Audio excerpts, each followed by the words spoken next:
Welcome at the Hypno Talk. Now I'm speaking English because my guest is Jeff Zeig at the Jahrestagung in Kassel 2024 der Milton Erickson Gesellschaft, Milton Erickson Society Germany und mit Karl Auer zusammen. And my guest today is Dr. Jeff Zeig. I'm very happy and very glad that you are here. You Glad came to be from here with you. Yeah, great. Jeff, there is not much to say about you because you are so well known and you have done so much to the field. You're the founder and the leader of the Milton Erickson Foundation in Phoenix, isn't it? Yes. In Arizona. And I first saw you in 1995 in Munich and then in the Milton Erickson conferences when they were in Bad Orb. And you had some videos Yep. Explaining the work and the concepts of Milton Erickson. Yep. So you have such long experiences in the field, in the development. What do you think are the most important things from the very beginning when Milton Erickson came to the field, and what is the deep impact that happened when hypnosis, like you do it, and from doing anything for the field? What is so important there? Well, Milton Erickson represented a discrete change in the direction of psychotherapy. Yeah. Psychotherapy was oriented to the past. If you understood the past, you were free to live an adaptive present and future. Yeah. And Erickson showed that that wasn't necessary, that you could help people without them having to analyze the trauma and the trials and tribulations of the past. Mm-hmm. So Erickson was a historical figure, and he demonstrated that hypnosis could be a valuable tool. But Erickson, although he was the dean of hypnosis, had an orientation that was hypnotic but didn't necessarily use trance. So he was a remarkable communicator, very precise. Erickson was the most precise communicator that I ever met. When he moved his hand, it was for purpose. When he moved his body, it was for purpose. And he didn't have much use of his hands or his body because he was crippled by polio. Yeah. When you saw Erickson, no matter how many problems you were having, he had more problems than you did. Because of the physical debilities from polio. So he was inspiring, and I wanted to be a better Jeff Zeig when I was around him. And just because he was trying his best to be the best Milton Erickson, even though he suffered from so many disabilities. So Erickson was a remarkable figure in the history of hypnosis. He will always be remembered as a person who was adding things to hypnosis that had never been there before. Yeah. But to me, he was an inspirational human being. He just, I wanted to spend as much time as I could around him because I just felt better about myself when I was with him. You wrote some books, a lot of books, on the work of Erickson, on the development as you brought it to the future to have new ideas on using hypnosis. What do you think of the last, let's say, 50 years happened to psychotherapy in honor and after Milton Erickson, and what all the societies did for implementing hypnosis to psychotherapeutic praxis? Well, hypnosis has had many ups and downs. So there's times when hypnosis is more in favor in psychotherapy. At times, hypnosis loses some favor. And hypnosis, in the United States at least, is in a little bit of a decline. Okay. Erickson was so popular that his presence added impetus to people's interest in hypnosis. And so I'm sure that hypnosis will have a resurgence because it seems to operate on a sinusoidal wave going up and down and up and down in interest. And hypnosis is a form of influence. And the way that I'm trying to add to the field now Yes. is to look into the influence of other forms of communication, Okay. music, theater, movie making, dance. These are all forms of influence communication. You're not trying to give people facts, you're trying to establish an experience that's transformative to people. And hypnosis is more similar, I think, to art than hypnosis is similar to science. There's a science of hypnosis that needs to be studied, but in the practice of hypnosis, if you can use your media literacy, and then I think you have an advantage. Hypnosis brings something to psychotherapy that psychotherapy has not paid a lot of attention to. How do you improve interpersonal influence? You talked about art. This is very interesting. So you say that there are many media and many chances to bring hypnosis to the communication and to make it more effective, say. What do you think about training then? I mean, the development is going on, and you did a lot of training and do still. What would you expect and what would you wish for the professional training of people doing psychotherapy, referring to hypnosis and to arts, as you said? Yeah.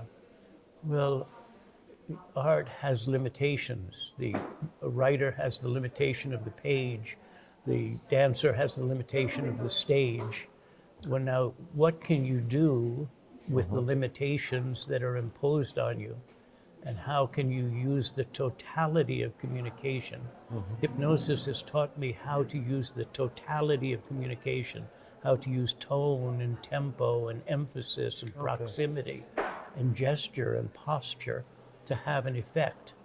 And the more that I can learn about using the totality of communication, probably what happens is the less that I use formal hypnosis and the more that I use procedures that I've learned from studying hypnosis. So I would advise students to understand their own media literacy, understand what they know about music, about art, about dance, about theater, and take some ideas from those fields and apply them. If you just think about Beethoven's Fifth, and you know that the theme of Beethoven's Fifth, 1, 2, 3 down, Yes. 1, 2, 3 down, 1, 2, 3 down, 1, 2, 3 down, and it's theme and variation. And theme and variation is something that can be used when you want to emphasize a concept. I'm glad to be here with you. It's really nice to spend time with you. It's really something that will help me to be a better Jeff Zeig, and I hope it helps you to be a better Klaus. Yeah. So all that I'm doing is theme and variation. Now, if it was good enough for Beethoven, it's good enough for me to use. And I think that when you try to explain something about Erikson, if you reference the essentials of music, you can understand more about what Erikson was doing than if you try to understand the science of hypnosis. Today, around high noon, you're giving Yes. the closing keynote here Right. at the conference. What will you address to the people to give them something when they go home and next day go into their praxis, as we say? Yeah. Well, recursions, theme and variation, is one thing. Strategic development is something else. And using representations rather than using words. If you're talking with somebody about doing this, right? That's a representation. It's an action that communicates ambiguously an idea. And how the receiver will get that idea, you can't perfectly know. It's not exact. But it has to do with the essence of where communication started. Communication did not start with words in the animal kingdom. It started with representative actions. A dog communicates, come close or stay away. That doesn't mean that you have to do it, and it doesn't mean you will necessarily understand what's being communicated, but representations are central to art. If you want to understand about the horror of war, you see Picasso's Guernica, and immediately you get the felt sense of how horrible war is. You don't have to have a historical explanation of the number of casualties. So artists think about representations. If in if we'd say my poor German. Don't worry. Mine is too Augenblick poor. Ach, du bist so schön. Yeah, okay, Right? yeah. Right? Yeah. 'Cause everybody knows that phrase, right? But it's a poetic phrase, and it's a representation of an orientation, how to be in the world and how to honor your presence in the world. So artists think about parallels. I want to communicate this, I say this. Love is like a red, red rose. Use an analogy. So I have been teaching people to improve their mastery by using representation, strategic development, and recursions. And that's going to be the topic of the keynote. Okay. How can you take your level of excellence to a level of mastery? Your level of excellence to a level of mastery. You said the word poetic. This is one part of arts, of course. Just one last question on language. I think this is very special when you work with hypnosis or when you work with what you say representations. Is there anything different in psychotherapy when we meet together in a room of language? And what is it that I have to address my attention that I'm in the right room of language? You know what I mean? Somehow? I'm not perfectly sure, but every drama, from the simplicity of your family life to the complexities of a movie, every drama is about an intention and an obstacle. And your life is heroic when your intention overcomes the obstacle, and your life is tragic when the obstacle overcomes your intention. So our job as therapists is to help people find their intention, empower their intention, no matter what the obstacle was. And this is the story of Milton Erickson, crushed by obstacles, but his intention was so sharp that he overcame the many physical obstacles that he had, and he was a representation of how intention can overcome obstacle. So therapy can reduce itself to a formula that's understood in literature and movies, in every drama that is known to man and women. That intention needs to be strengthened, even in the face of very difficult obstacles. Jeff, it's so wonderful that you're here and that I can learn from you in a short talk. But I think maybe you expected some question and it didn't come. Is there any question you expected to come or you would like to be asked and I didn't do that? No, so you can do it yourself. I think the idea is to inspire people to learn and inspire people to bring out the best in themselves. Yes. And if I added a little impetus to people's drive to excel and be better human beings, then I think that we've accomplished something important if we even reach a few people with that message.